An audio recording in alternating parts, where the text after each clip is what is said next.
होत्या व्यवस्थित. झालं का सुरू?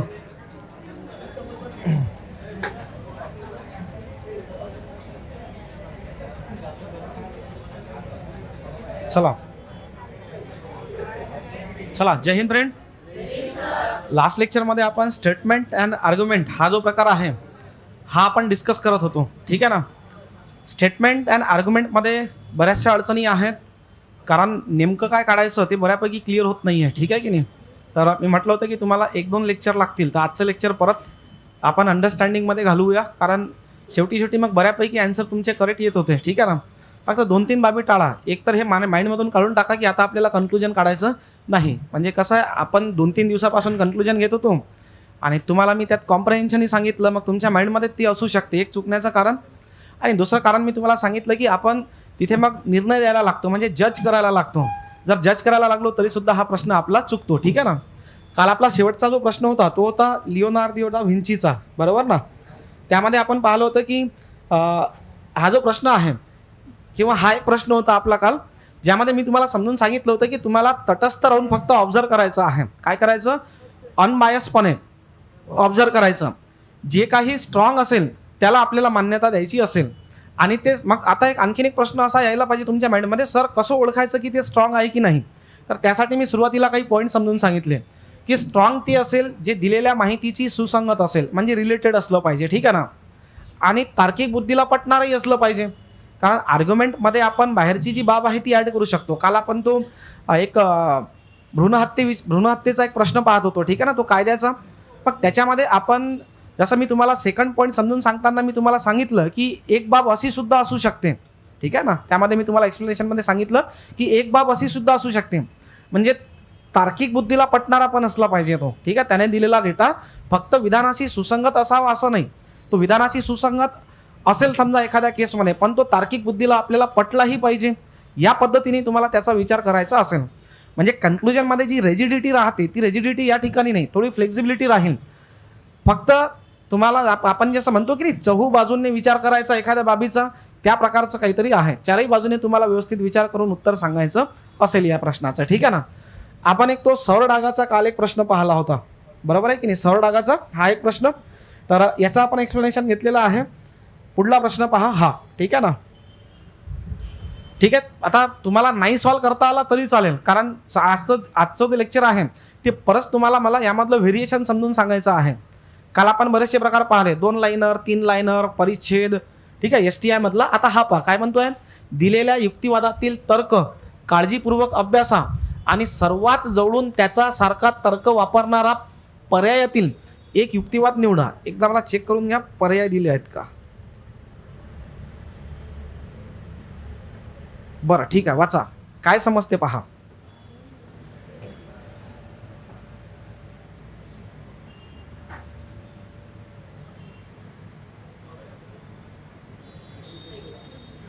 पहिले तर सर्व वाचावं लागेल तुम्हाला. सायलाने म्हणजे रिलॅक्स होणे.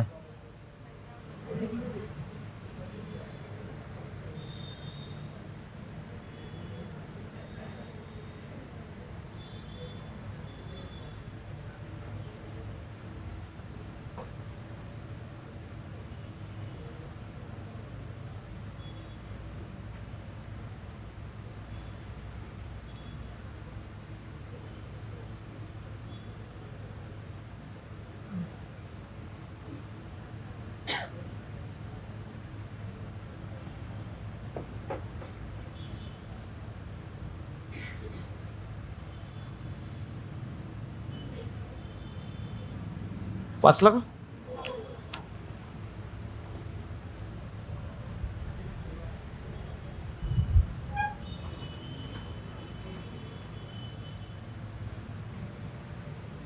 दिसत नाहीये, फोटो काढून घ्या ना, किंवा इथे बसता येईल का समोर. ही मधात एक चेअर आहे, इथे घेऊन या, इथे बसा.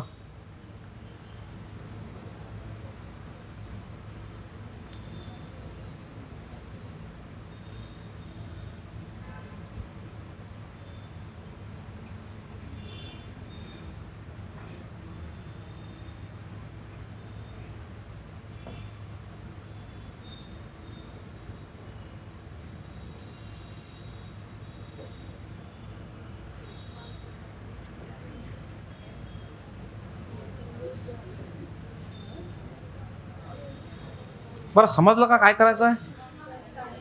उष्मांक म्हणजे कॅलरीज.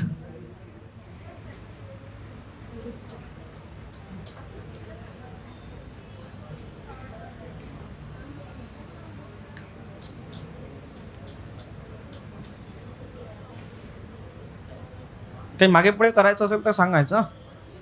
मागची दाखवू एकदा. हा, मागची स्लाईड.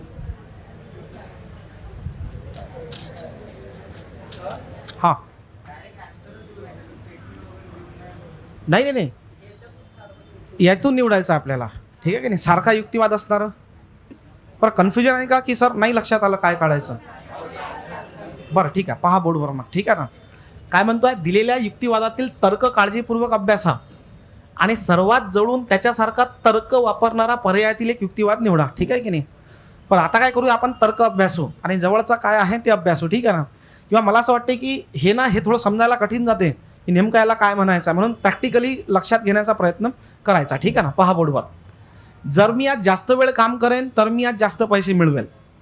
तथापि जर मी माझ्या कुटुंबियांसोबत वेळ घालवला तर मी सैलावेन. याने आपल्याला या ठिकाणी दोन ऑप्शन दिले आहेत.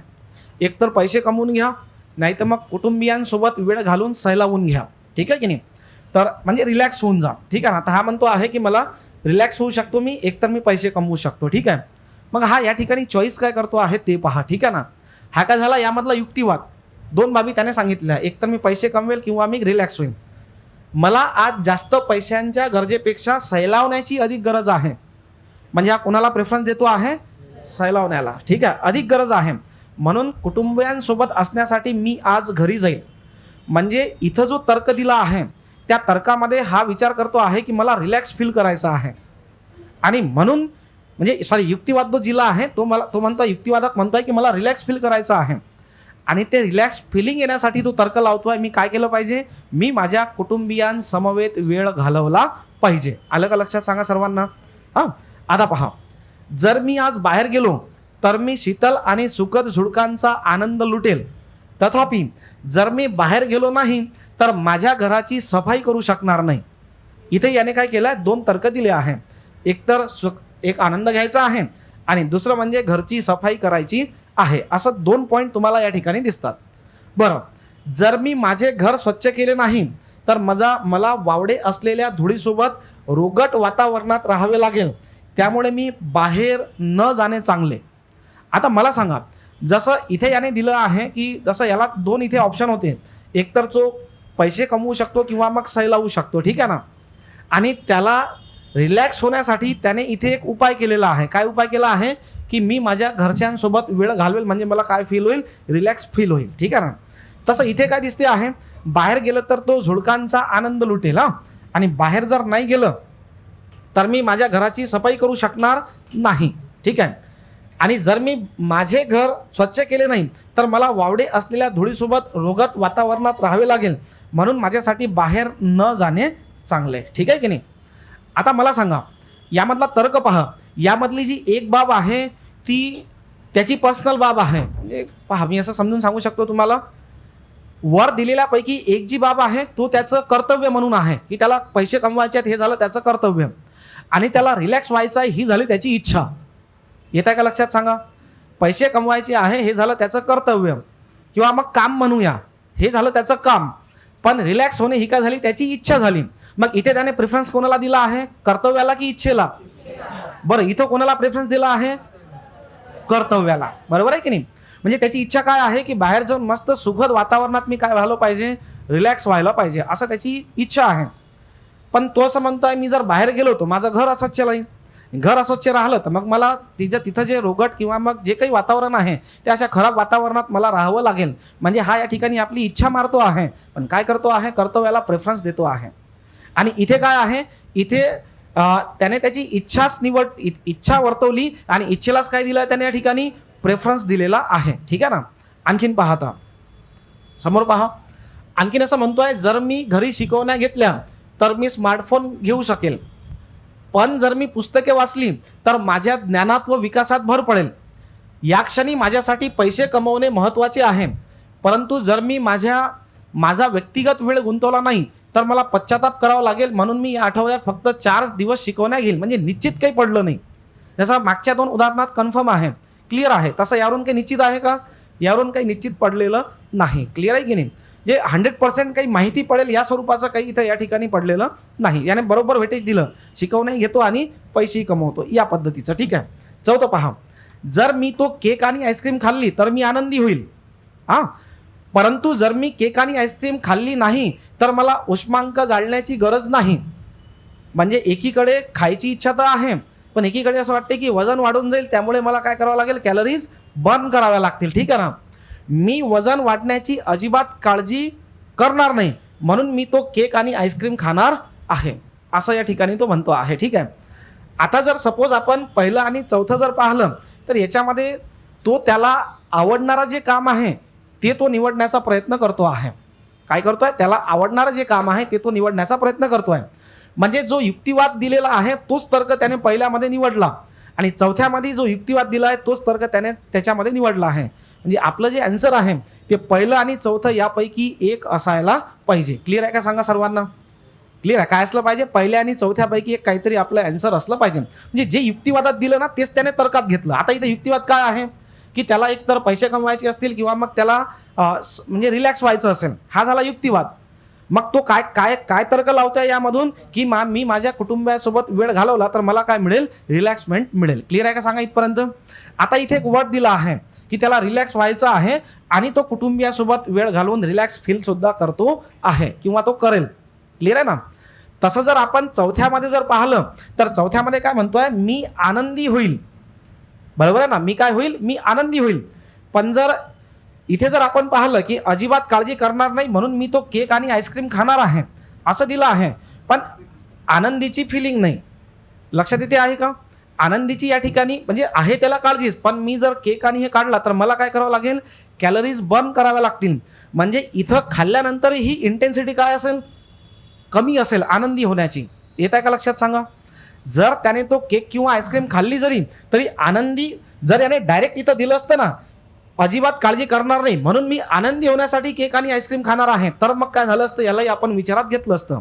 जसं त्याने तिथे सैलावने घेतलं आहे आणि सैलावण्यासाठी तो कुटुंबियांसोबत काय करतो आहे? वेळ घालवतो आहे. म्हणजे एकदम परफेक्ट तिथे लक्षात येते आहे.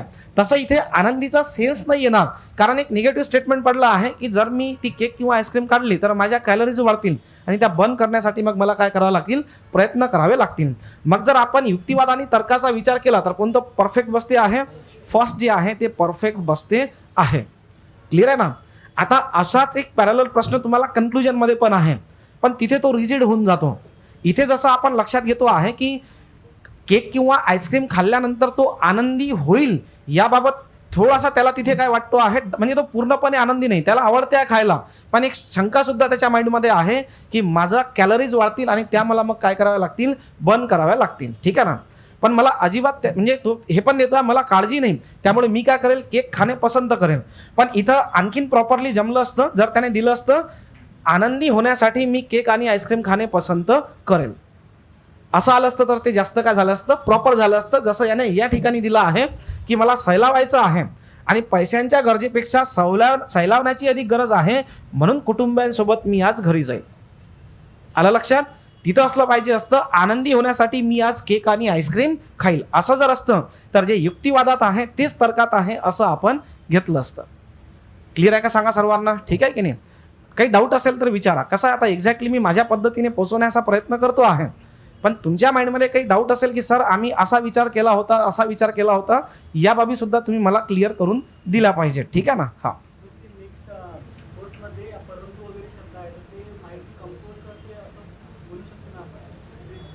हा तेच ना. ते काय परंतु म्हणजे काय त्याच्यानंतर येणारं जे आहे ते आधीच्याला काय करते? कमकुवत करते. म्हणजे त्याला खाऊन आनंदी व्हायची तर इच्छा आहे, परंतु आल्यानंतर ते जे आनंदी हा जो वर्ड आहे हा थोडा काय होऊन जाईल?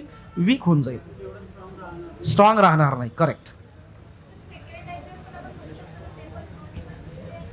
हो ना. हो ठीक आहे. पण याला इथे तर्क काय आहे की याला सुखद झुळकांचा आनंद घ्यायचा आहे.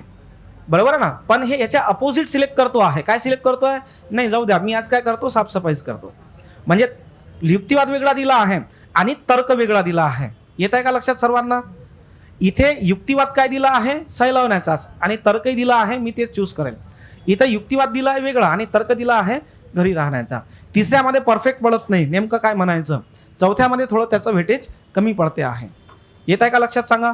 हा प्रश्न तुम्हाला कन्फ्यूज करू शकतो कन्क्लुजन सोबत. तर मी तुम्हाला सांगितलं काल की आपण कन्क्लुजनचा थोडा पार्ट ठेवला आहे शिल्लक, कारण त्याविषयी सुद्धा आपण कधीतरी बोलणार आहे. क्लिअर आहे का सांगा सर्वांना. ठीक आहे ना. आता हा प्रश्न कदाचित हा पहिला असा प्रश्न STM मेन्समध्ये आलेला, फर्स्ट टाइम विद्यार्थ्यांनी याला तेव्हा फेस केलेलं असू शकते. ठीक आहे ना.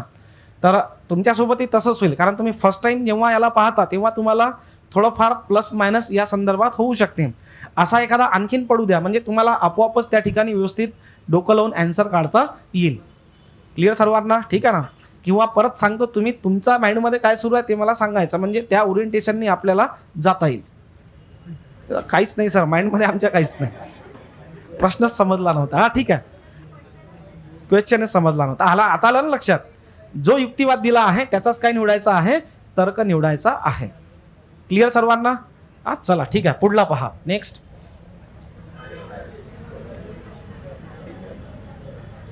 चला हा पहा. आता हा क्लास 4 ला आलेला आहे.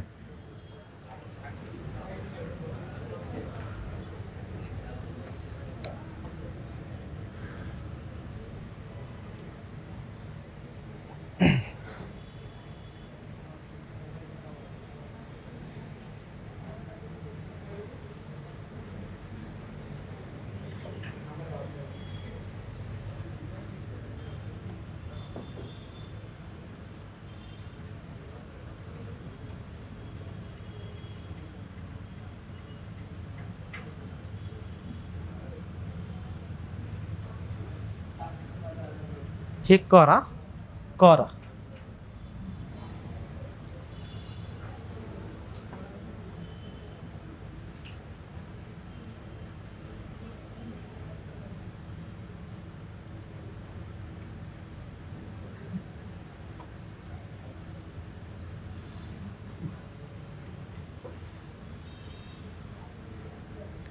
वाचलं का.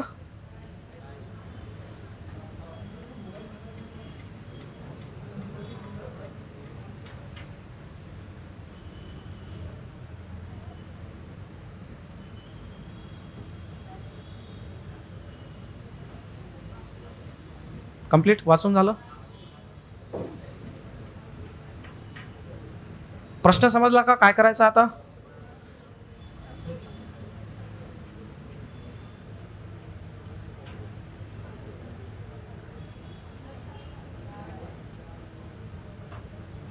ठीक आहे, पहा बोर्डवर पहा. तुम्हाला प्रश्न समजून सांगतो मी सुरुवातीला. ठीक आहे, नाही थांबून जा, गडबड होईल. नाही आणखी नाहीत समोर, डबल वाचल्यात. कारण मला असं वाटते की तुम्ही असं निवडाल की सर इथं याच्यात दिलं नाही आहे, याच्या बाहेरचं आहे, म्हणून पहिले क्लिअर करतो. ठीक आहे. काय म्हणतो आहे, युक्तिवादात आधारभूत असलेल्या तत्वाचे विवरण करणारे सर्वोत्तम उदाहरण निवडा. म्हणजे याने हे काही दिलं आहे, याच्यामध्ये काय आहे, कुठलं तरी एक तत्व आहे आणि या तत्वाचं एक्सप्लेनेशन देणारं काय करायचं आहे, आपल्याला विवरण निवडायचं आहे. ठीक आहे ना. आता जेव्हा आपण उदाहरण घेतो की नाही, तेव्हा आपण असा आग्रह नाही धरू शकत की सर उदाहरण याच्यामधूनच पडणारं असलं पाहिजे. मला सांगा, त्या दिवशी आपण एक पॅसेज पाहिला की नाही, सौंदर्य म्हणजे काय, सौंदर्यभानाने बंधमुक्ती प्राप्त केलेला व्यक्ती कसा असतो, हा एक पॅसेज पाहिला आपण.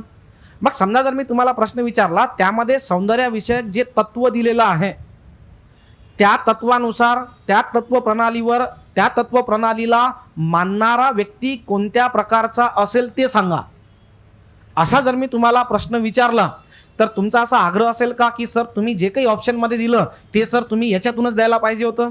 नाही. तुम्हाला तत्व समजलं की नाही. जसं इथे समजा मी एखादा न्यूटन्स लॉ ऑफ ग्रॅव्हिटेशन देऊन टाकला तर ते एक काय झालं, तत्व झालं. आता जर मी तुम्हाला इनरेशिया दिला, जडत्व. क्लिअर आहे का कन्सेप्ट. इनरेशिया माहिती आहे का सर्वांना. जडत्व, इनरेशिया. आता जर मी तुम्हाला इथे इनरेशियाचा किंवा हे कन्सेप्ट समजून सांगितला, इनरेशिया काय आहे, आणि तुम्हाला जर मी विचारलं की जर तुम्हाला इनरेशिया हे तत्व समजलं असेल, हा कन्सेप्ट समजला असेल, तर खाली दिलेल्यापैकी इनरेशियाचं बेस्ट एक्झाम्पल निवडा. मग मी तुम्हाला खाली एक ऑप्शन दिलं की जेव्हा नावेमध्ये आपण पाय ठेवतो तेव्हा ती नाव अशी हलते, किंवा एखाद्या स्थिर बसमध्ये बसलेलो असताना जेव्हा बस ड्रायव्हर बस चालू करतो तेव्हा आपण मागे फेकल्या जातो. क्लिअर आहे ना. किंवा एक एक्सपेरिमेंट आहे की एक काचेचा ग्लास आहे त्याच्यावर एक कागद ठेवला, त्यावर आपण एक सिक्का ठेवला, ठीक आहे ना, त्याला टिचकी मारली की सिक्का कुठे पडतो? आतमध्ये पडतो. असं मी तुम्हाला खाली काही एक्झाम्पल दिले आणि तुम्हाला म्हटलं की कोणतं एक्झाम्पल इनरेशियाचं तत्व सांगते आहे ते सांगा. सेकंड, बरोबर आहे की नाही? बरं, मग आता तुम्ही असं म्हणाल का की सर बस ड्रायव्हरने बस चालू केल्यानंतर आपण मागे फेकल्या जातो, सर हे तर पर्याय इथं तर कुठंच दिलं नाही आहे. असा आग्रह असला पाहिजे का आपला? नाही. आपल्याला तत्व जर समजलं तर आपल्याला उदाहरण निवडता यायला पाहिजे, मग ते यामधून बिलॉंग असो की. आता समजलं का सांगा सर्वांना? काय करायचं आपल्याला? हां, चला आता वाचा परत, त्यामधलं तत्व पहा.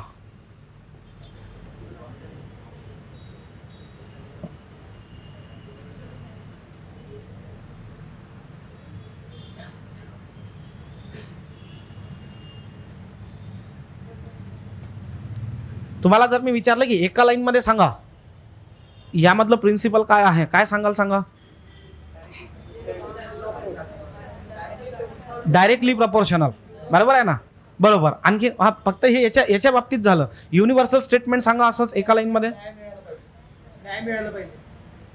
नाही, न्याय मिळाला पाहिजे नाही. हा, कर्मशी नाही, फक्त असं बोला की जो जास्त करेल त्याला जास्त भरून द्यावं लागेल, जो जास्त यूज करेल तो जास्त पैसे देईल आणि जो कमी यूज करेल तो कमी पैसे देईल. हे काय झालं? यामधलं तत्व झालं. क्लिअर आहे का आता? सांगा. हां, आता वाचा. आता तुम्ही असंच निवडा, जिथं जो जास्त यूज करेल तो जास्त पैसे देईल, जो कमी यूज करेल तो कमी पैसे देईल, असं काहीतरी उदाहरण निवडा. चेंज करू का आता? सांगा. हां,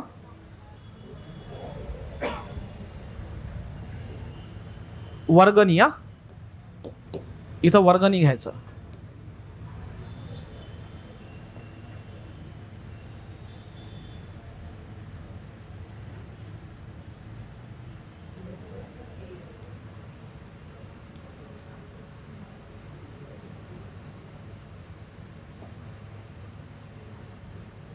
काही समजलं नसेल तर विचारा मला मराठीत. हा,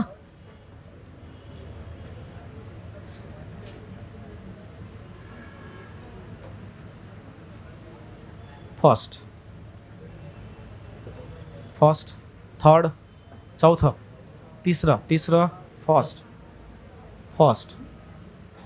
थर्ड, फर्स्ट. तुम्हाला याचा मराठीत अर्थ समजला का? नक्की? बरं, हो समजला, ठीक आहे. आता असं नका मग मी समजून सांगितल्यानंतर अरे सर असं होतं का? ठीक आहे, अशी काही गडबड करू नका. चला, फर्स्ट, थर्ड, तिसरं, चौथं, तिसरं. ठीक आहे, क्लिअर सर्वांचा आन्सर? तत्व काय आहे? जो जास्त वापरेल तो जास्त पैसे देईल. ठीक आहे ना? आता हे काही मी वाचून दाखवत नाही, कारण याचं तत्व आपण ऑलरेडी काढलं. ठीक आहे, पाहता, रोजंदारी करणाऱ्या लोकांपेक्षा कायमस्वरूपी नोकरी करणाऱ्या लोकांना उच्च कर देणे भाग पाडले पाहिजे. काही रिलेटेड तर नाही आहे, ठीक आहे की नाही? बरं, तुमचं असं मानणं आहे का की रोजंदारी करणारे लोक कमी कमावतात, नोकरी करणारे जास्त कमावतात, म्हणून नोकरी करणाऱ्यांनी जास्त कर द्यायला पाहिजे, असं तुम्ही मानलं का? नाही, ज्यांनी फर्स्ट सांगितलं ते सांगा. असं मानलं का? पण मला सांगा, तुम्ही लॉजिकली जरी विचार केला तरी हटकरी किती % सत्य असेल सांगा? असं असतं तर मग नोकरी करणारे अंबानीच्या समोर असते. इथं का लक्षात? सांगा. हा,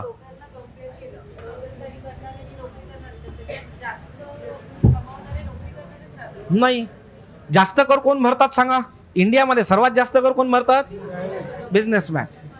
बरोबर आहे ना? म्हणजे नोकरी करणारे झाले का? येताना लक्षात? क्लिअर आहे? बिझनेसमॅन म्हणा, ऍक्टर म्हणा, क्रिकेट प्लेअर म्हणा, हे सर्व येताना लक्षात. म्हणजे इथे जो काही तुम्ही तर्क लावला आहे ना, तो तर्क चुकतो आहे. तुम्ही जरी हे लक्षात घेत असाल, बोर्डवर पहा, मला असं वाटते तुम्ही असा विचार केला की सर रोजंदारी करणाऱ्यांपेक्षा नोकरी करणारे जास्त कमवतात म्हणून त्यांनी जास्त कर द्यायला पाहिजे. पण थोडंसं आपल्या तार्किक बुद्धीला विचारा ना की हे खरंच करेक्ट आहे का? असेल काय करेक्ट? हा, कदाचित तुम्ही मग असा विचार केला असेल की रोजंदारी म्हणजे कदाचित थोडा संकुचित विचार तुम्ही केलेला असू शकते, त्यामुळे असं झालं असेल.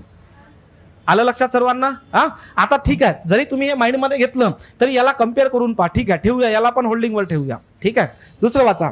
फक्त परवडत नाही अशांनाच निशुल्क वैद्यकीय उपचार मिळायला हवा. काही तत्वाशी जुळत नाही. बरोबर, जुळतंय का तत्वाशी? नाही. आपलं तत्व काय आहे? जास्त वाल्यांनी जास्त पैसे द्यायचे, कमी वाल्यांनी कमी द्यायचे. ठीक आहे. आता तिसरं पहा, वर्गणी भरून दूरदर्शन वाहिन्यांना किंमत मोजली गेली पाहिजे. म्हणजे फक्त ज्या पाहणाऱ्यांना किंमत द्यायला भाग पाहता येईल. ठीक आहे ना.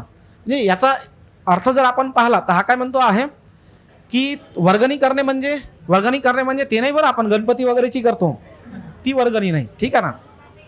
अकाउंटमध्ये पैसे झाले तर हा एक वर्ड यूज केला जातो, पैसे वर्ग केले. ऐकलंय का तुम्ही? पैसे वर्ग झाले, जमा झाले. म्हणजे काय? जमा झाले. याला काय म्हणायचं आहे, आपण जे काही चॅनल पाहतो, DTH किंवा ज्याही तुम्ही सर्व्हिस यूज करत असाल त्यावर तुम्ही जे चॅनल पाहता, तुम्ही जेवढे चॅनल पाहत असाल त्याचेच पैसे तुम्ही दिले पाहिजे. जास्त पाहत असेल त्याने काय दिले पाहिजे? जास्त. जो कमी चॅनल पाहत असेल त्याने काय दिले पाहिजे? कमी पैसे दिले पाहिजे. समान तत्व लागते की नाही सांगा याला? So option number C correct. मी तुम्हाला विचारलं होतं, तुम्हाला इथं मराठी समजलं की नाही ते सांगा. बरोबर आहे ना. हा आता डी पहा. फक्त तुरळक प्रवास करणाऱ्यांपेक्षा कामावर जाताना नियमितपणे रेल्वे प्रवास करणाऱ्या लोकांनी कमी दर द्यायला पाहिजे. हे तर उलटच झालं. जास्त प्रवास करणाऱ्यांनी. क्लिअर आहे की नाही? लक्षात आलं का? पहिल्यामध्ये ती गडबड आहे. ते तार्किक बुद्धीला पटणारं नाहीये की रोजंदारी करणारे कमी कमवतात, नोकरीवाले जास्त, म्हणून त्यांनी जास्त कर द्यायला पाहिजे. ते पटणारं नाहीये. पण हे जे आहे ना, हे एकदम परफेक्ट आहे. तुम्ही जर दूरदर्शनवरील वाहिन्या म्हणजे चॅनल्स, ठीक आहे ना.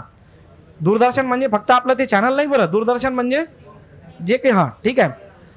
आता हे जे काही आहे ना, जे जास्त चॅनल पाहणारे व्यक्ती असतील त्यांनी जास्तीचा रिचार्ज करायला पाहिजे. आणि ते आहे सध्या. तुम्ही जर क्रिकेट वगैरेचं चॅनल किंवा जास्त चॅनल सबस्क्राईब केले असतील तर तुमचा रिचार्ज जास्त होईल, आणि कमी केले असतील तर कमी होईल. सो इथे परफेक्ट ते तत्व काय पडते आहे? लागू पडते आहे. So option number 3 is correct. काही डाऊट असेल तर विचारा. बरं, आता किती जणांचं असं म्हणणं आहे की सर आम्हाला याचा अर्थच नव्हता समजला? हात वर करा. करा. अरे म्हणूनच तर मी विचारलं होतं, तुम्हाला समजलं की नाही सांगा. चला, क्लिअर सर्वांना? हा ठीक आहे. पुढला प्रश्न पहा.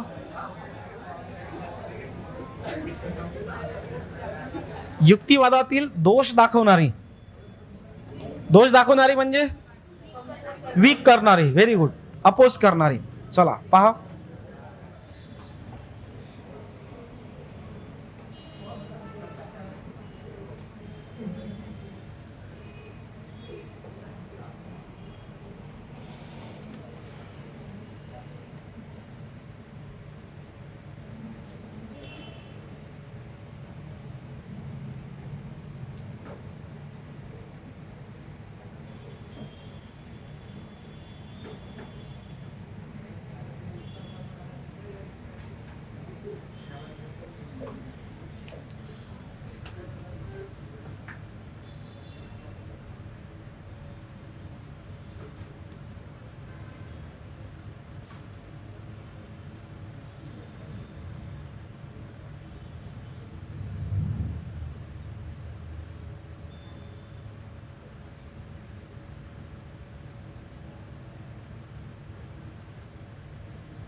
कंप्लीट.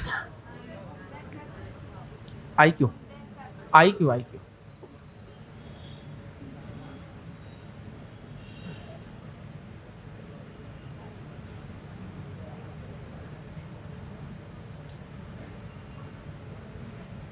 कंप्लीट.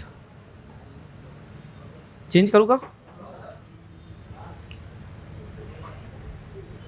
दोष दाखवणारी. या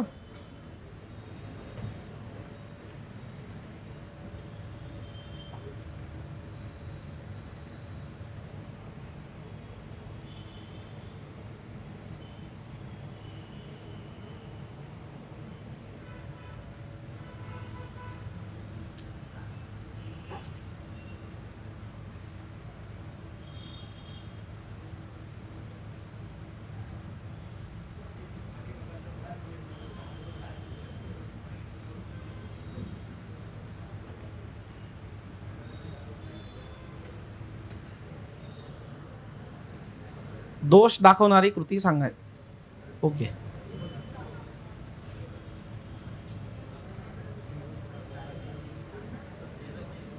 तुम्ही त्यामध्ये दिलेल्या माहितीचा पण आधार घ्यायचा असेल ना. आणि पहा, असे असू शकते की सर सर्वच वाटतात की अपोज करून राहिले आहे ना, असं तुम्हाला वाटू शकते. पण जे सर्वात जास्त स्ट्रॉंग असेल, त्यामध्ये दिलेल्या माहितीची सुसंगत असेल किंवा मग पळत असेल, त्याला तुम्ही पहिला प्रेफरन्स द्यायला पाहिजे. ठीक आहे ना. मागे करू का?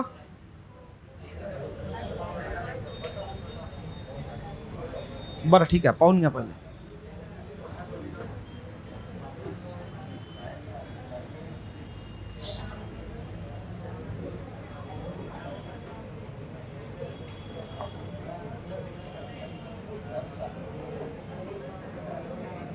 हां, बोलू नका आपसात. तुम्ही बोलले ना, तर मला असं वाटतं तुम्हाला समजलं. मग मी पटकन दुसरा प्रश्न घेतो. मग याचा अर्थ तुमचं झालं, तुम्हाला समजलं, मग तुम्ही अवांतर काहीतरी काम करत आहेत, त्यामुळे मग मला पटकन चेंज करावं लागते. चौथं, तिसरं, थर्ड, फोर्थ, फर्स्ट, थर्ड, चौथं, तिसरं, सेकंड, थर्ड, फर्स्ट. बरं ठीक आहे, क्लिअर. पहा एकदा वाचूया. नव्या अध्ययनाने व्यक्ती त्याच्या वा तिच्या मेंदूत बदल घडवून आणू शकतो. ठीक आहे ना. मेंदूच्या लवचिकतेची माहिती प्रत्येकाला आहे. उदाहरणार्थ यांनी सांगितलं की व्यक्ती जो आहे, मेल अथवा फिमेल, आपल्या ज्या मेंदूची जी क्षमता आहे तिला वाढवू शकते. मग त्यांनी एक एक्सपेरिमेंट कंडक्ट केला. काय, कुठे कंडक्ट केला? लंडनला. लंडनच्या टॅक्सी चालकांच्या लंडनच्या भौतिक ज्ञानाचे परीक्षण करण्यासाठी घेतलेल्या परीक्षेचा प्रसिद्ध अभ्यास घेऊया. म्हणजे काय केलं यांनी, लंडनचे टॅक्सी ड्रायव्हर घेतले आणि तिथलं फक्त काय घेतलं, भौगोलिक ज्ञानाचे परीक्षण. म्हणजे बा हे स्थळ कुठं आहे लंडनमध्ये, ते स्थळ कुठं आहे भौगोलिकदृष्ट्या, असं त्यांनी तिथे अंदाज लावायला एक परीक्षा घेतली त्यांची. ठीक आहे ना. बरं, काय अभ्यास आला मग? त्यांच्या तयारीच्या सुरुवातीच्या तसेच शेवटच्या मेंदूच्या छाननी चित्रांची तुलना केली. म्हणजे काहीतरी त्यांनी चित्र काढले असतील मेंदूचे. ठीक आहे ना, सुरुवातीचे आणि शेवटचे. मग त्यांनी तुलना केली की सुरुवातीला चित्रात काय दिसत होतं आणि आता काय दिसते आहे. ठीक आहे. तर त्यांना ऑब्झर्व झालं तेव्हा त्यांच्या मेंदूत त्रिमिती स्मृतीला प्रत्यक्ष कारणीभूत असणाऱ्या भागाचे आकारमान वाढलेले दिसले. म्हणजे आपल्या माइंडमध्ये एक असा तरी कोणता तरी स्पॉट आहे जो 3 डायमेन्शनल म्हणजे त्रिमिती 3 डायमेन्शनल मेमरीला काय करतो, मेमराईज करून ठेवतो. ठीक आहे ना. यांनी असं ऑब्झर्व केलं की तो जो भाग आहे तो यांचा काय झालेला होता, वाढलेला होता. बरोबर आहे की नाही, म्हणजे मोठा झालेला होता. ठीक आहे. म्हणजे अगदी स्नायूप्रमाणे जितका जास्त वापरावा तितक्या प्रमाणात मेंदू आकाराने आणि ताकदीने वाढते, असे यातून सूचित होते. म्हणजे काय झालं असेल, पहिले ते जे टॅक्सी ड्रायव्हर होते त्यांना पहिले समजा ट्रेस देऊन सांगितलं. जसं अमरावतीचं उदाहरण घ्या. त्यांना विचारलं की समजा हे टिकडी कुठं आहे, बस स्टँडच्या समोर. मग त्यांना काही मायन्यूट भाग विचारण्यात आले, एकदम असं म्हणूया की जे कदाचित त्यांच्या लक्षात येत नसतील असे. मग त्यांनी डोक्यावर ताण द्यायला सुरुवात केली आणि ताण देता देता असं झालं असेल की मेंदू हा लवचिक असल्यामुळे तो ताणला गेला असेल, जसं इथे हा म्हणतो आहे त्याप्रमाणे. आणि त्यामुळे पहिले काढलेले 3D स्ट्रक्चरचे फोटो, पहिले काढलेले त्रिमिती चित्र आणि त्याला त्या प्रोसेसमध्ये टाकल्यानंतर 4-5 दिवसानंतर ती ट्रेनिंग किंवा मग ती परीक्षा पूर्ण झाल्यानंतर काढलेले चित्र, यांच्या दरम्यान त्यांना आढळून आलं की मेंदूचा जो स्पॉट 3 डायमेन्शनल चित्राला मेमराईज करण्यासाठी कामी पडतो तो पहिल्या दिवशी एवढाचा होता, पण आता तो विचार करता करता काय झाला आहे, एवढा मोठा झालेला आहे. म्हणून तो असं म्हणतो आहे की मेंदू हा लवचिक असतो. आणि समोर तो म्हणतो आहे, ज्या लोकांना स्वतःच्या एकूण बुद्ध्यांकात वाढ करण्यासाठी फक्त खूप मोठ्या संख्येने बुद्धिमत्ता परीक्षा देणे हा सोपा मार्ग आहे. म्हणजे तुम्हाला जर तुमच्या बुद्ध्यांकात IQ वाढ करायची असेल तर तुम्ही काय करायला पाहिजे, जास्तीत जास्त बुद्धिमत्ता चाचणीच्या परीक्षा ज्या आहेत त्या दिल्या पाहिजे. जेणेकरून काय होईल, जसं या केसमध्ये जसं ते एक्सपांड झालं आहे, त्याचे स्नायू जे आहेत मसल्स एक्सपांड झाले आहेत, तसं विचार करता करता करता करता तुमचा बुद्ध्यांकसुद्धा म्हणजे मेंदूचा तो जो पार्ट आहे तो सुद्धा काय होईल, एक्सपांड होईल. बुद्ध्यांक म्हणजे IQचा जो भाग आहे तो तुमचा एक्सपांड होईल, म्हणजे IQ वाढेल. काय म्हणतो आहे, वरील दिलेल्या पर्यायातून युक्तिवादातील दोष दर्शवणारी सर्वात उत्तम अभिव्यक्ती निवडा. म्हणजे इथं जे काही दिलं आहे तो असं म्हणतो आहे की मेंदूच्या ज्या भागाचा जास्त वापर कराल तो जास्त काय होईल, इन्क्रीज होईल, मोठा होईल, बुद्ध्यांक वाढेल, असं याला यामधून म्हणायचं आहे. ठीक आहे ना. आता यामधला आपल्याला दोष दाखवायचा आहे. सर्वात पहिला पॉईंट पहा. सर्वात पहिला पॉईंट, लंडनचे टॅक्सी चालक लोकसंख्येचे सार्वत्रिक प्रतिनिधित्व करतीलच असे नाही. करेक्ट आहे. ठीक आहे ना. कारण सर यांनी प्रयोग कुठं केला आहे? लंडनच्या टॅक्सी चालकांवर केला आहे. हा प्रयोग महाराष्ट्रातल्या किंवा मग इतर देशातल्या, चीन आहे किंवा इतर देशातल्या टॅक्सी चालकांवर केल्यानंतरही असेच निष्कर्ष निघतात का, तेही पाहणं आवश्यक असेल. बरोबर आहे ना. त्यामुळे सर पहिलं तरी सध्या तरी काय वाटते आहे, करेक्ट वाटते. जसं कोरोनाची जी टेस्ट आहे तुम्हाला माहिती आहे ना कशी केली गेली, ती त्या देशात त्यांनी पण केली, आपल्या देशात सिरमने पण केली, त्यानंतर मग रिझल्ट कलेक्ट केले, त्यानंतर मग ती दिलं जाते आहे. क्लिअर आहे ना. हे या प्रकारचं, असं नाही की तिथे चेक केली आणि इथे चेक नाही केली. ठीक आहे. आता दुसरं पहा, स्मृतीच्या विशिष्ट उदाहरणाच्या आधारे बुद्धिमापनाबाबतचा सामान्य निष्कर्ष काढण्यात आलेला आहे. जर आपण याच्या कम्पॅरेटिव्हली याला पाहिलं ना तर हा खूप मोठा अर्थ सांगतोय. आता सांगा, यामध्ये फायनल जर आपण पॉईंट पाहिला तर याने इथं मेमरी विषयीचा एक प्रयोग केला आहे, मेमराईज करण्याविषयीचा एक प्रयोग केला आहे. आणि हा निष्कर्ष कोणाविषयीचा देतो आहे? बुद्ध्यांकात वाढ करण्यासाठी तुम्ही काय केलं पाहिजे? तुम्ही जास्तीत जास्त रिझनिंगच्या परीक्षा दिल्या पाहिजेत. पण प्रयोग कशावर केला आहे? स्मृतीवर आधारित, म्हणजे मेमराईज करण्यावर आधारित याने प्रयोग केला. आणि कोणाविषयी बोलतो आहे? तुमचा IQ वाढण्याविषयी हा बोलतो आहे. चला, करेक्ट असेल. पण मला असं वाटते की हे सर्व करण्यासाठी त्याने IQ वाढवण्यासंदर्भातही काही प्रयोग करून पाहायला पाहिजे असते होते. पण इथं IQ वाढवण्यासंदर्भात काही प्रयोग झाला का? नाही. फक्त मेमराईज करण्यासंदर्भात काय झालेला आहे? प्रयोग करण्यात आलेला आहे. आता पहा काय म्हणतो आहे, स्मृतीच्या विशिष्ट उदाहरणाच्या साहाय्याने. स्मृती म्हणजे मेमराईज करणे. म्हणजे तो काय म्हणतोय, उदाहरणात फक्त काय दिलाय? मेमराईज कसं करायचं या संदर्भात त्यांनी एक प्रयोग घेतला आणि त्या संदर्भात त्यांनी एक उदाहरण दिलं आहे लंडनच्या टॅक्सी चालकांचं. म्हणजे त्यांनी फक्त एकच पॅरामीटर चेक केलं, ते म्हणजे मेमरी, आणि त्याच्या बेसिसवर बुद्धिमापनाचा सामान्य निष्कर्ष काढला आहे. बुद्धीबाबतचा म्हणजे बुद्ध्यांक कसा वाढवायचा याबाबतचा त्यांनी जो निष्कर्ष दिला आहे तो सामान्य निष्कर्ष काढलेला आहे. बरोबर आहे की नाही सांगा? क्लिअर आहे की नाही? कारण काम कशावर केलं आहे? मेमरीवर. आणि तुम्ही निष्कर्ष कोणाविषयी देत आहात? बुद्ध्यांक वाढण्याविषयी. चला, त्यांचा संबंध असेलही एकमेकांची, स्मृतीचा संबंध बुद्ध्यांक वाढण्याशी असेलही. पण मला सांगा, हे एक विशिष्ट उदाहरण झालं की नाही? कारण तुम्ही कशाचं एक्झाम्पल देत आहात? मेमरीचं, स्मृतीचं एक्झाम्पल दिलं, लक्षात ठेवण्याचं एक्झाम्पल दिलं. त्याच्यावरून IQ बद्दलचा निष्कर्ष तुम्ही नाही देऊ शकत, किंवा दिलाही असेल तर त्याला प्रूव्ह करण्यासाठी आणखीनही काही बाबी तुम्हाला लागतील. म्हणजे हा सुद्धा काय दाखवतो या ठिकाणी? दोष दाखवतो आहेच. क्लिअर? तिसरं पहा, करत असलेल्या मानसिक कृतींच्या प्रमाणावर मेंदूचा आकार अवलंबून असेलच असे नाही. ठीक आहे. पण मला सांगा की हे तर दिसते आहे ना तिथे हे त्याने हे तिथे एक्झाम्पलमध्ये दाखवलं आहे ना. तुम्ही ज्या पद्धतीचं काम तुमच्या डोक्याला देता, म्हणजे मानसिक काम तुमच्या डोक्याला देता किंवा जी कृती करता, त्यावर मेंदूचा आकार अवलंबून असतो असं त्याने केलेल्या प्रयोगाअंती दिसून येते आहे. कारण तो म्हणते आहे ना, 3D स्ट्रक्चरमध्ये सुरुवातीला लहान होता, 8 दिवसानंतर आपल्याला मोठा दिसून आला. म्हणजे असे नाही, हे या ठिकाणी काय होते आहे? चुकते, ते असते. किती प्रमाणात सत्य आहे हे सांगता येणार नाही, पण त्याने जे एक्झाम्पल दिलं आहे त्यावरून असं लक्षात येते की काहीतरी प्रमाणात ते सत्य असते. म्हणून नसते असं आपल्याला म्हणता येणार नाही. म्हणून तिसरं तर नाही घेता येणार. चौथं पहा, प्रत्येकाचा बुद्ध्यांकाला मेंदूचा एकच भाग कारणीभूत असावा असे यामध्ये गृहीत धरले आहे. हे सुद्धा या ठिकाणी काय ठरेल? करेक्ट ठरेल. बरोबर आहे ना. मग आता लक्षात घ्यायचं आहे की सर करेक्ट कोणतं घ्यायचं? करेक्ट कोणतं घ्यायचं असेल तर आपण एकेकाला चेक करून बघूया. सर्वात पहिलं पहा, लंडनचे टॅक्सी चालक एकूण लोकसंख्येचे सार्वत्रिक प्रतिनिधित्व करत नाहीत. ही बाब केव्हा येईल सांगा? ही बाब तेव्हा येईल जेव्हा हे क्लिअर होईल. याच्यानंतर येणारी ही बाब झाली ही. ठीक आहे ना. कोणती? स्मृतीच्या विशिष्ट उदाहरणाच्या आधारे बुद्धीबाबतचा सामान्य निष्कर्ष काढला आहे. हा यामधला सर्वात मोठा दोष असेल. कारण यांनी दाखवलं काय? ॲक्च्युली प्रयोग करताना दाखवलं काय आहे? मेमराईज करणे. आणि त्या मेमरीच्या बेसिसवर हे सांगतात आहेत की IQ वाढवण्यासाठी तुम्ही बुद्धिमापन चाचण्या द्या. मग काही रिलेशन असेल का सांगा यांचं? किंवा जर ते असं म्हणत असतील तर त्यांनी प्रयोग काही वेगळा केला आणि सांगत काही वेगळं आहे. ही यामधली काय झाली?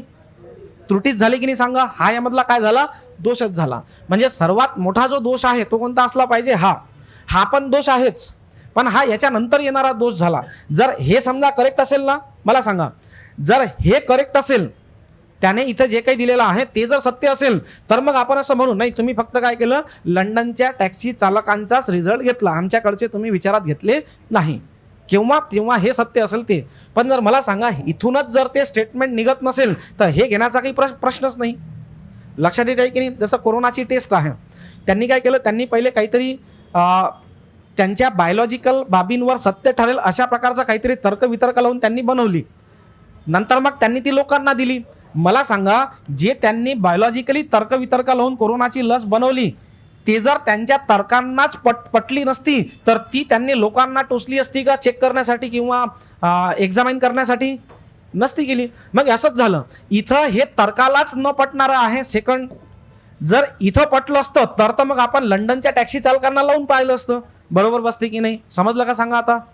हां, म्हणजे हे इथं पास व्हायला पाहिजे, म्हणजे इथून ते क्लिअर व्हायला पाहिजे, तर आपण मग त्या टॅक्सी चालकांना लावून पाहू शकलो असतो.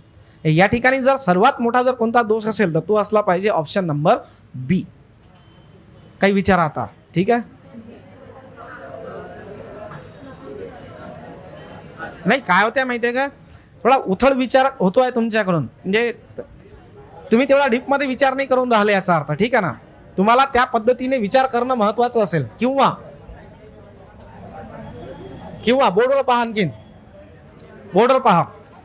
सेगमेंट म्हणजे जे काही स्टेटमेंट आहे ना त्याला सेगमेंटेड करून विचारात घ्या, त्याला तुळून विचारात घ्या. तुम्हाला सांगा, तुम्ही याला वाचल्यानंतर तुम्ही काय लक्षात घेतलं सेकंडला? कारण सेकंड खूप एक दोन विद्यार्थ्यांनी सेकंडचं मला आन्सर सांगितलं आहे, ठीक आहे ना? ठीक आहे ना की सर सेकंड हा पवानने सांगितलं बा, बस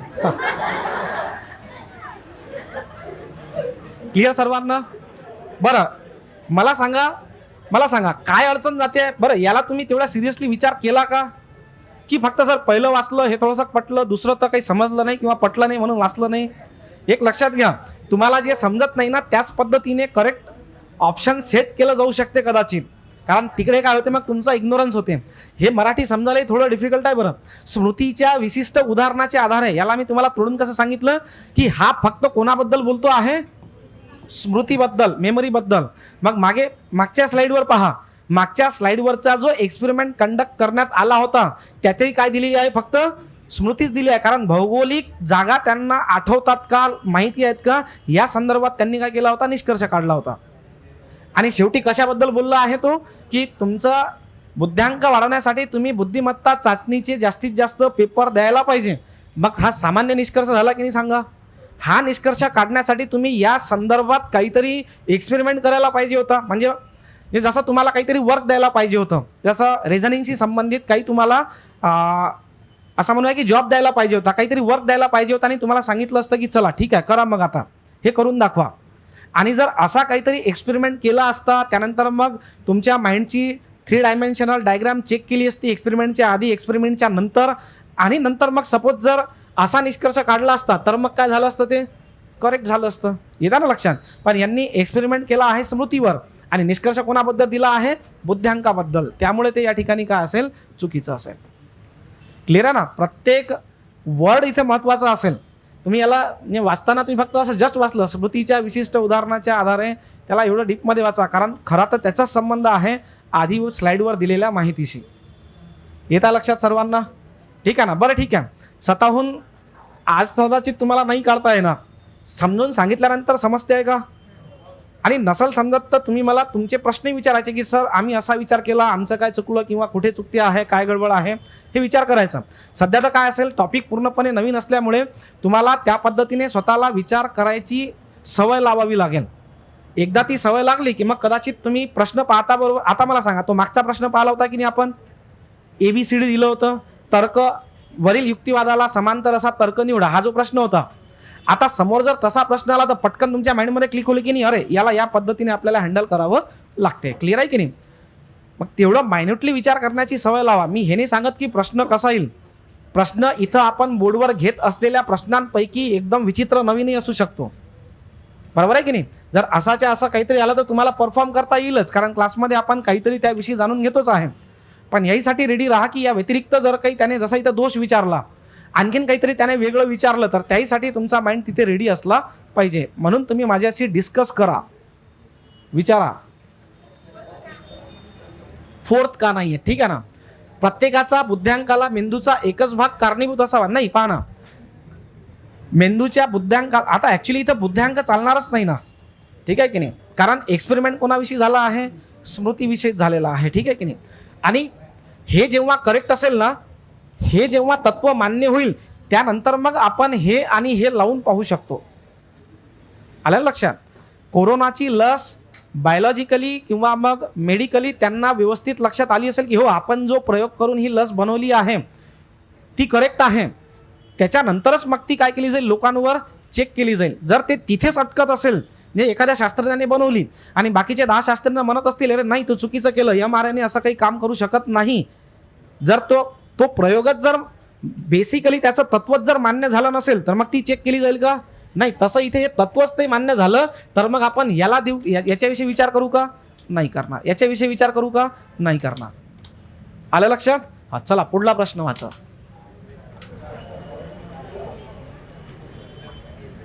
PSI मेन्स.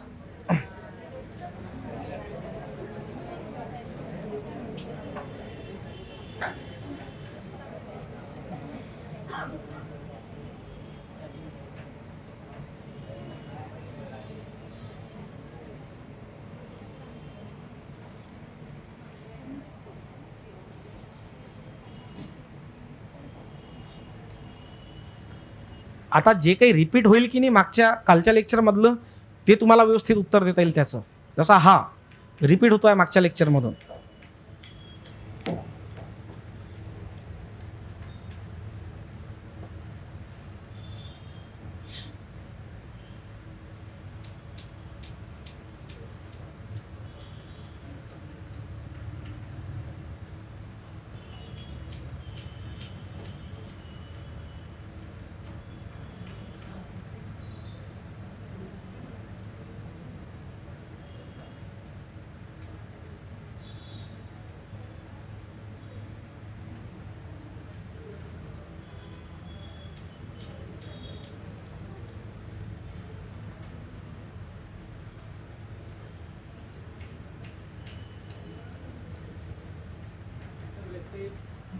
डिस्टर्ब.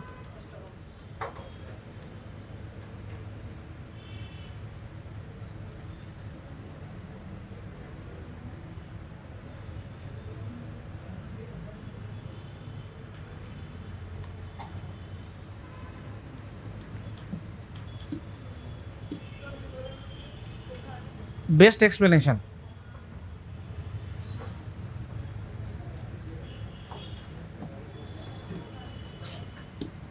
पहिले तर यामधला युक्तिवाद समजून घ्या. समजला सर्वांना यामध्ये काय म्हणतोय तो. परत मराठीत समजलं का, क्लिअर सर्वांना मराठीमध्ये.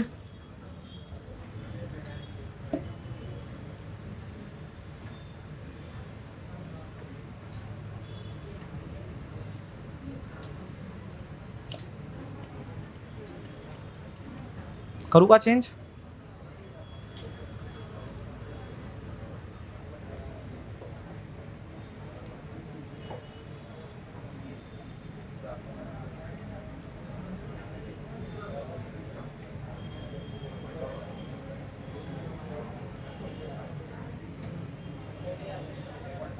हा ठीक आहे. पहा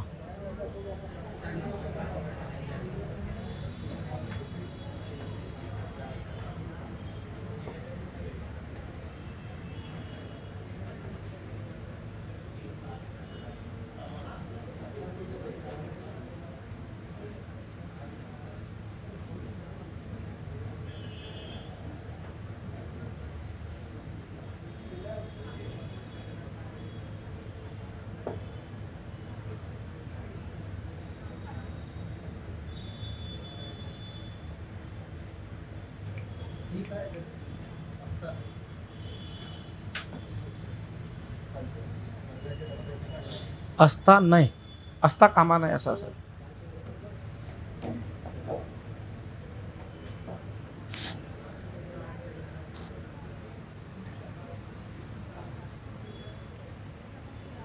ओके.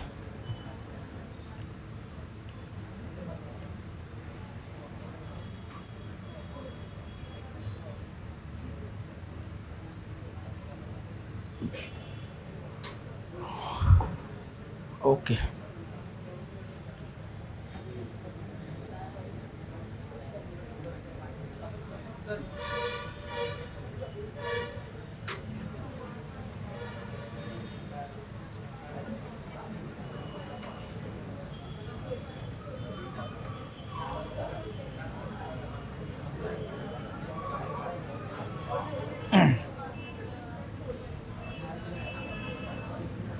ओके. 4 मॅक्सिमम 4. हां 4. हां सांगा.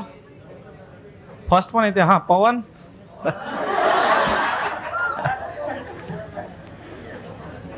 चांगला अभ्यास कर. आता सांगूनच दे सर्वांना. माझं नाव या बॅचमधलं नेहमीसाठी लक्षात राहील असं काहीतरी करून दाखव सर्वांना आता. शाबाश, काही हरकत नाही. ठीक आहे ना. हां क्लिअर. ठीक आहे. मॅक्झिमम येते आहे चौथं आणि पहिलं. ठीक आहे ना. आता सुरुवातीला आपण वाचूया. हां हां ठीक आहे. पहा बोर्डर पाहता. रेल्वे गाडीत, विश्रांतीगृहात, विश्रांतीच्या वेळी, खेळ सुरू असताना, चित्रपटगृहात. ठीक आहे. याने 4-5 प्लेसेस सांगितले. आता फक्त शांततेत आहे का. ओके. वाढत्या प्रमाणात होणारा मोबाईलचा उपयोग हा इतर संबंधाने काही पर्वा असण्याचा गंभीर अभाव दर्शवतो. ठीक आहे ना. जे आपण म्हणतो की नाही एकदम सभ्य भाषेत दोष दाखवणे असा काहीतरी या ठिकाणी मराठी यूज केलेला आहे. ठीक आहे ना. काय म्हणतोय, काही संबंधाने पर्वा असण्याचा अभाव आहे म्हणजे निगेटिव्ह पडते, म्हणजे अशा लोकांना याची पर्वा नाही. ठीक आहे ना. अभाव आहे म्हणजे काहीतरी कमी आहे. अर्थातच प्रवासात किंवा तुमचे अन्न समोर येईपर्यंत. मग आता इमॅजिन करायचं, तुम्ही प्रवास करत आहे किंवा तुम्ही हॉटेलमध्ये बसले आहे आणि हॉटेलमध्ये तुमचं अन्न समोर येईपर्यंत किंवा तुम्ही मॅच पाहत आहात किंवा तुम्ही चित्रपट पाहत आहात, तर तुमचा खेळ किंवा मग चित्रपट पुन्हा सुरू होण्यासाठी थांबलेले असताना तुम्हाला तुमचा व्यवसाय करणे सोयीचे होते हे खरे आहे. जे सपोज जर इंटरव्हल असेल, आता चित्रपट लागायचा असेल, मग आपण काहीतरी व्यवसाय म्हणजे इथे आपण काहीतरी आपलं वर्क करत राहतो मोबाईलमध्ये, युजली असं घ्यायचं. सोयीचे आहे हे खरे आहे. पण तुम्हाला आवडो ना आवडो तंत्रज्ञान येथे कायम राहणार आहे. ठीक आहे ना. पण कोणालाच भोजन वा प्रवास करताना कोणाचे तरी एकतर्फी कंटाळवाणे संभाषण ऐकायला अजिबात नको असते. म्हणजे काय, सपोज समजा मी आहे आणि एक कोणीतरी व्यक्ती आहे. आम्ही समजा ट्रेनने जात आहे. ठीक आहे ना. तर ट्रेनने जात असताना निश्चितच गाडीची वाट पाहत असेल किंवा मग तो बोर होत असेल तर तो काहीतरी ऐकत असेल किंवा मग मोठमोठ्यानं मोबाईलमध्ये गाणे वाजवत असेल. तर हा काय म्हणतो आहे की ते तुम्ही करत आहे तुमच्यासाठी ते बरोबर आहे, काही हरकत नाही. कारण प्रत्येकाला तो काय म्हणतोय, तुमचा व्यवसाय करणे तुम्हाला सोयीचे होते खरे आहे. म्हणजे लेखक जो आहे ना, तुमची जी कृती आहे त्या व्यक्तीची जो कृती आहे त्याला दोष देत नाही. पण लेखक असं म्हणतो आहे की तुमचं वागणं त्याच्यासाठी काय होते आहे, कंटाळवाणं होते आहे. म्हणजे तो वारंवार मोबाईल वाजवत असेल तर कदाचित मला ते काय होऊन जाईल, मोनोटोनस किंवा मग कंटाळवाणं होऊन जाईल. ठीक आहे ना. ओके. जर मी मोठ्याने वृत्तपत्र वाचू लागलो, आता समजा एखादा जण, मग लेखक सांगतोय की आता उलटं करतो पहा, की मी पहिले वाचत होतो, तुम्ही मोठमोठ्यानं मोबाईलवर बोलत होते, बरोबर आहे ना. मग तुमच्या मोबाईलवर बोलल्यामुळे मला प्रॉब्लेम व्यत्यय म्हणजे डिस्टर्ब होत होतं. आता उलटं करूया की तुम्ही बोलत आहे ना मोबाईलवर आणि मी मोठमोठ्यानं न्यूजपेपर वाचतो आहे आता. मग तुम्ही काय म्हणाल, शांततेत बसा, मला बोलू द्या, मला अर्जंट बोलायचं आहे, कामाचं बोलायचं आहे, असं मग तोच म्हणेल. त्यामुळे व्यक्तीच्या संपर्कात व्यत्यय आला तर तीच व्यक्ती, भ्रमरध्वनी वापरणारी व्यक्ती लगेच त्यावर आक्षेप घेईल. म्हणजे तोच म्हणेल की जोरानं वाचू नका, मोठ्याने वाचू नका. येताना लक्षात. ओके. तो आक्षेप घेईल. स्वतः इतरांकडून जसे वागवले जाण्याची अपेक्षा आहे, म्हणजे त्या भ्रमरध्वनी करणाऱ्याला काय, म्हणजे तो मोबाईलवर मोठ्याने बोलणाऱ्याला काय वाटतं आहे की त्यांनी मोठ्याने वाचायला नाही पाहिजे. मग स्वतः इतरांकडून जसे वागवले जाण्याची अपेक्षा आहे तशीच वागणूक स्वतःकडून इतरांना दिली जावी योगाने आलेच. म्हणजे तो जर शांततेत बोलत असला तर यांनी कशाला मोठमोठ्याने वाचलं असतं. म्हणजे ह्याला जर वाटत असेल की त्यांनी माझ्या कामात डिस्टर्ब क्रिएट करू नये, मग याने विचार करायला पाहिजे की आपल्यामुळे दुसऱ्याच्या कामाला काही डिस्टर्ब व्हायला नको. क्लिअर आहे की नाही. ओके. हे ओघाने आलेच म्हणून प्रवासात वा इतर सार्वजनिक ठिकाणी मन मानेल तसा भ्रमरध्वनीचा वापर केला जाऊ नये. पण एक लक्षात घ्या, इथे लेखक थोडासा सपोर्ट पण करतो आहे. लेखक काय म्हणतो आहे, तुमचा व्यवसाय करणे तुम्हाला सोयीचे होते हे खरे आहे. म्हणजे हे ठीक आहे, तुम्हाला गाणं संगीत ऐकायचं आहे ना, त्यामुळे संगीत ऐकल्यामुळे तुमचा तो वेळ निघून जातो किंवा गेम खेळल्यामुळे किंवा तुम्ही जे काही वर्क करत असाल मोबाईलवर त्यामुळे तुमचा व्यवसाय करणे सोयीचे जाते, खरे आहे. म्हणजे लेखक त्याला नकारत नाही, त्यालाही लेखक काय म्हणतोय, पॉझिटिव्हली घेतोय, पण तुम्ही करा, पण असं करू नका की त्याच्यामुळे दुसऱ्यांना काय होईल, त्रास होईल. असं याला लेखक काय करतोय, मनाई करतोय. तुम्ही तुमचा व्यवसाय करणं सोयीचं होत आहे ना, तुम्ही करा, पण दुसऱ्यांना त्रास होईल असं काही तुम्ही करू नका. ठीक आहे, क्लिअर सर्वांना. आता पहिलं पहा. पहिल्यामध्ये तुमच्या मुलांनी तुम्हाला त्यांचे संगीत ऐकायला भाग पाडले. ठीक आहे ना. म्हणजे सपोज जर आपण आहे, आपल्या मुलाला असं वाटतंय की हनी सिंग तो जे काही ज्या पद्धतीमध्ये तो सॉन्ग सांगतो, म्हणजे ज्या पद्धतीमध्ये तो सॉन्ग बनवतो, तो त्याने असं म्हटलं समजा त्याच्या वडिलाला की अरे वडील तुम्ही हे ऐका, आणि वडील म्हणत असतील नाही नाही भूपाळी ऐक, ठीक आहे ना, चांगलं राहते, सकाळची भक्तिगीते, ठीक आहे ना. आता पहा, तुमच्या मुलांनी तुम्हाला त्याचे संगीत ऐकायला भाग पाडले तर नक्की त्यावर तुम्ही आक्षेप घ्याल. म्हणून तुम्ही तुमची संगीताची निवड त्याच्यावर लादू नये. म्हणजे तुम्ही म्हणता ना त्याला की तुझं ते हनी सिंगचं गाणं मला आवडत नाही, मग तुम्ही त्याला म्हणू नका की तू भूपाळीचं ऐक म्हणून. बरोबर आहे की नाही. आता यामध्ये पहा, पहिल्या केसमध्ये 1 मिनिट पहा, तुम्ही याला निवडण्याचं कारण हेच आहे, आणि थोडंसं आणखीन याला आपण व्हास्टली विचार करून बघूया. लेखक काय म्हणतो आहे, लेखक तिथे काय म्हणतो आहे, तुम्हाला जो व्यवसाय करायला आवडतो आहे ते तुम्ही करा, फक्त असा करा की त्यामुळे दुसऱ्यांना त्रास होणार नाही. बरोबर आहे ना. म्हणजे इथे जर त्यांचा मुलगा जर ते संगीत ऐकत असेल, पण त्याने असं ऐकावं की त्यामुळे याला त्रास व्हायला नको, आणि यानेही त्या पद्धतीने त्याला समजून सांगावं की त्याला त्रास व्हायला नको. क्लिअर आहे की नाही. म्हणजे ठीक आहे, ते पण ऐक आणि हे सुद्धा तू ऐकायला पाहिजे, या पद्धतीचं. ठीक आहे ना. सेकंड पहा, जेव्हा तंत्रज्ञान वापरण्यासंदर्भात कोणी कालचक्र उलटे फिरवण्याचा प्रयत्न करू नये. म्हणून तुम्ही प्रगतीसाठी, म्हणजे आपल्याला असं वाटतं की इथे लेखकाने ते जे म्हटलंय ना मोबाईलचं, मग काही जणांचं असं म्हणणं असेल की हे सर्व मोबाईलमुळेच होते, मग मोबाईल नसला पाहिजे. तर लेखक असं म्हणतोय की असं कोणी उलटं विचार करू नये. ठीक आहे ना. कारण काय, प्रगतीसाठी आणि सोयीसाठी थोडीफार कटकट स्वीकारलीच पाहिजे. वा मोबाईलमुळे प्रगती होते आहे, त्याचा यूज पण आहे, म्हणून थोडंफार ही जी कटकट चालते आहे ती तुम्ही काय करायला पाहिजे, स्वीकारली पाहिजे. तर आपण असं म्हणूया, एवढं काही खास त्या संदर्भात म्हटलेलं नाही. ठीक आहे ना. चौथं पहा, भाडे देणाऱ्या सर्व ग्राहकांना समान वागणूक देण्याच्या तत्वानुसार आगगाड्यात पहिल्या वर्गात डबाची सोय असता कामा नये. इथे नाही का टाकलं ते नाही क्लिअर झालं. ठीक आहे की नाही. दिली पाहिजे असं काही असतं तर आपण विचारही केला असता. ठीक आहे की नाही. पण नये वगैरेमुळे अर्थ लक्षात होत नाही. ठीक आहे. चौथं पहा, एका व्यक्तीसाठी त्रासदायक ठरणारी बाब दुसऱ्या व्यक्तीसाठी सोयीची असू शकते, म्हणून परस्परांच्या वर्तनाविषयी आपण अधिक सहनशील असले पाहिजे. ठीक आहे. तर त्याने काय विचारलं ते पहा. युक्तिवादाच्या आधार तत्वाचे उत्तम विवरण पुढील पर्यायातून निवडा. आता पहा, लेखक जो आहे तो असं नाही म्हणत की तुम्ही तुमचा मोबाईल यूज करू नका. लेखक म्हणतो आहे तुम्ही मोबाईल यूज करा, पण दुसऱ्याला त्रास होईल या पद्धतीने यूज करू नका. क्लिअर आहे का सांगा. हे झालं त्यामधला युक्तिवाद, आणि या युक्तिवादाच्या आधार तत्वाचं विवरण आपल्याला काढायचं आहे. म्हणजे या युक्तिवादाला सपोर्ट देणारं काहीतरी आपल्याला या ठिकाणी सांगायचं आहे. क्लिअर ना. आधार देणारं, सपोर्ट करणारं. आता चौथ्या आणि पहिल्याला कम्पेअर करा. चौथं पहा, एका व्यक्तीसाठी त्रासदायक ठरणारी बाब ही दुसऱ्या व्यक्तीसाठी सोयीची असू शकते. म्हणजे मोबाईलवर कदाचित या ठिकाणी मोठमोठ्याने बोलणं हे दुसऱ्यासाठी त्रासदायक आहे, पण त्याच्यासाठी सोयीचं आहे. मग त्याने असं करावं असं नाही, त्याने ते बोलतोय ना तो बोलावं, पण काय असलं पाहिजे, परस्परांच्या वर्तनाविषयी काय असलं पाहिजे, सहनशील असलं पाहिजे. क्लिअर आहे का सांगा सर्वांना. आणि वर म्हणतो आहे तुमच्या मुलांनी तुम्हाला संगीत ऐकायला भाग पाडले तर तुम्ही नक्की त्याला आक्षेप घ्याल, म्हणून तुम्ही संगीताची निवड त्यांच्यावर लादू नये. काय असायला पाहिजे सांगा, काय असलं पाहिजे यामधलं, करेक्ट असलं पाहिजे चौथं. ठीक आहे ना. कारण पहा इथे लेखकाने, ठीक आहे ना, पहा तुम्ही एकच बाजू पाहिली. लेखकाने स्लाइडमध्ये नमूद केलेल्या प्रकारानुसार लेखक पूर्णपणे अपोज करतोय असं नाही. लेखक काय म्हणतो आहे, तुम्ही यूज करा, काही हरकत नाही, कारण तुमचा व्यवसाय करणे सोयीचे होते. लेखक त्याला करायला हो म्हणतो आहे, पण असा यूज करा की त्याच्यामुळे दुसऱ्यांना त्रास व्हायला नको. ठीक आहे ना. आणि सेम तसं इथेच पडते आहे की तुम्ही तुमच्यासाठी एखादी त्रासदायक ठरणारी जी बाब आहे ती दुसऱ्यासाठी सोयीची असू शकते, म्हणून काय असलं पाहिजे, आपण वर्तनाशी सहनशील असलं पाहिजे. हा एक मिनिट, एक हा,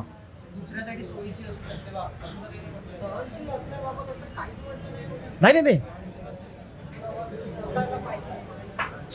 नाही, सहनशील असण्याबाबत म्हणजे जसं लेखक काय म्हणतो आहे की सपोज तुम्ही भ्रमरध्वनींचा वापर करत आहे तुम्ही तुमचा व्यवसाय करत आहे, फक्त असा करू नका की तुम्ही दुसऱ्यांना त्रास होईल, ठीक आहे ना. आणि जर समजा तसं काही असेलही, ठीक आहे ना, इथे तो असं म्हणतो आहे किंवा खाली तो असं म्हणतो आहे, तशीच वागणूक स्वतः इतरांना दिली जावी हे ओघाने आलेच, किंवा असं जर होत असेल भ्रमरध्वनीचा वापर केला जाऊ नये.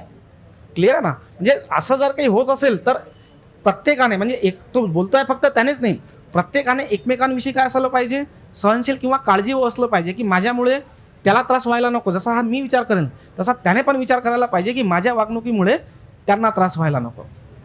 क्लिअर होत आहे का सांगा.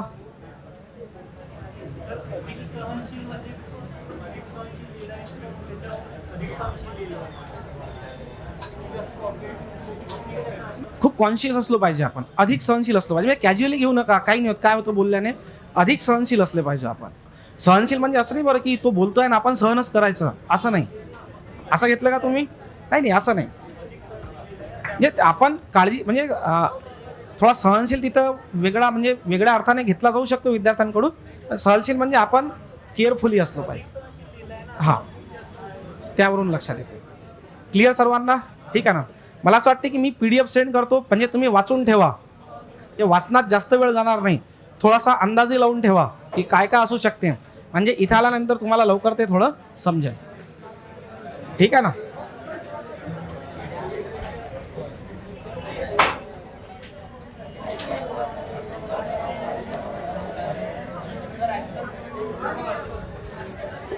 आन्सर नाही पाठवू, बरं.